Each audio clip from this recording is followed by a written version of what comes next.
সরকার গঠন করেছেন বর্তমান দেশের প্রধানমন্ত্রী শহীদ প্রেসিডেন্ট জিয়াউর রহমানের সুযোগ্য পুত্র দেশনেত্রী বেগম খালেদা জিয়ার পুত্র দেশনায়ক জনাব তারেক রহমান, যাকে নিয়ে আমরা স্বপ্ন দেখেছিলাম।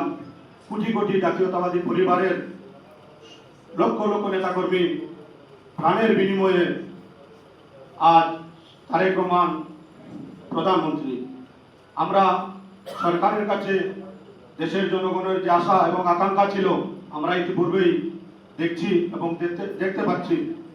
প্রিয় উপস্থিতি, আমরা সরকারকে, আমরা যেহেতু বিএনপি করি, জাতীয়তাবাদী পরিবারের লোক, আমরা তো অবশ্যই এই সরকার আমাদের। আমরা পাড়া মহল্লায় আগে আন্দোলন করেছি, সংগ্রাম করেছি।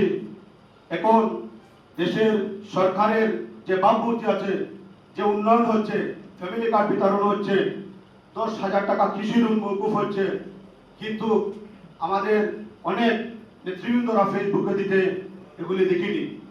কিন্তু বিগত দিনে আমরা দেখেছি জেল জুলুম মামলা নিয়েও স্বৈরাচার শেখ হাসিনার বিরুদ্ধে আমরা অনেকে পোস্ট করেছি, আমরা দেশের মানুষকে জানিয়েছি। তখন দেশের গণমাধ্যম বিএনপির পক্ষে লিখতে এবং স্বৈরাচারের বিরুদ্ধে লিখতে ভয় পেত, কিন্তু জাতীয়তাবাদী পরিবারের লক্ষ লক্ষ আইডি দিয়ে আমরা সেগুলো প্রচার করেছি এবং দেশের মানুষের এই মুভমেন্ট আনতে পেরেছিলাম বলেই এই জুলাই আগস্টের মধ্য দিয়ে শেখ হাসিনাকে আমরা বিতাড়িত করতে পেরেছি। কিন্তু এখন আমাদের যে উন্নয়ন কর্মকাণ্ড, এই জিনিসগুলি আমরা অনেকেই ফেসবুকে প্রচার করছি না। আমি আশাবাদী যে আপনারা প্রত্যেকেই, হাতের মধ্যে আমাদের প্রত্যেকেরই সেলফোন আছে, অনেকের 2-3টা মোবাইল আছে, কিন্তু দয়া করে আপনারা এই প্রচারণাগুলো আপনারা নিজ থেকে করবেন। মনে করবেন আমার হাতে যে মোবাইল, এটাই আমার মিডিয়া। প্রত্যেকের ফেসবুকে 4 থেকে 5,000 ফলোয়ার আছে। আমাদের অনেক সিনিয়র নেতৃবৃন্দর আইডিতে 30,000 পর্যন্ত আছে। কিন্তু দেখি অনেক প্রোগ্রামের ছবি ওনারা পোস্ট করেন না। অনেক প্রোগ্রামের উন্নয়ন হচ্ছে, খাল খনন হচ্ছে, এগুলা বিশাল উন্নয়ন। আমরা কিন্তু 1 মাসের মধ্যে কোনো সরকারকে এত কাজ হাতে নেওয়ার মতন আমরা কাউকে দেখিনি।